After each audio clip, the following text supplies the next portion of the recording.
The Watcher's weapon came down, a silver arc of death in the suffocating darkness. In that last, desperate moment, the man raised his fist.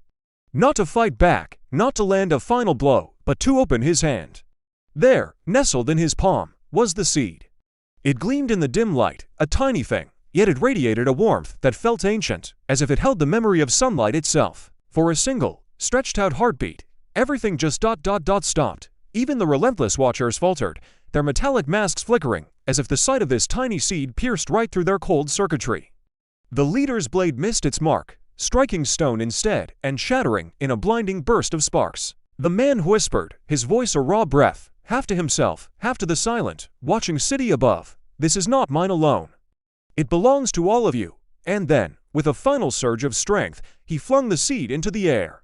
It didn't sprout roots or vines, it burst.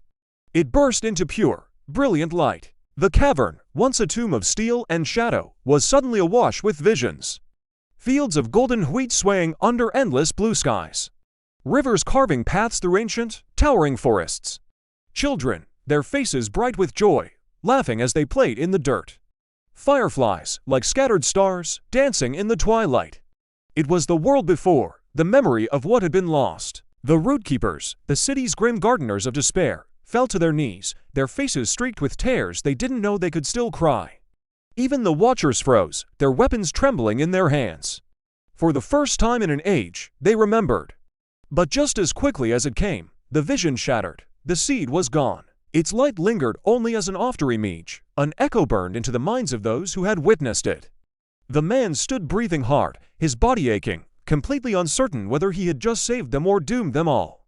For now, in this moment, he had won. The Watchers retreated, their mechanical precision broken by a flicker of doubt. But as they turned to leave, he saw something darker in their optics, fear.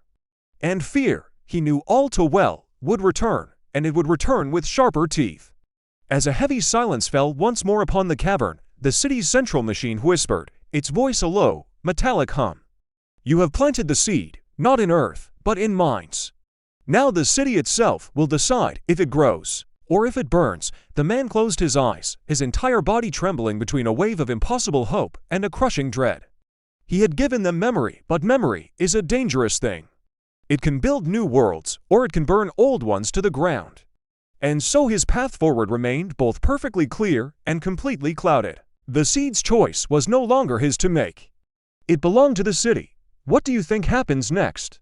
Let me know in the comments. Thanks for watching, and if you enjoyed this story, be sure to subscribe for more.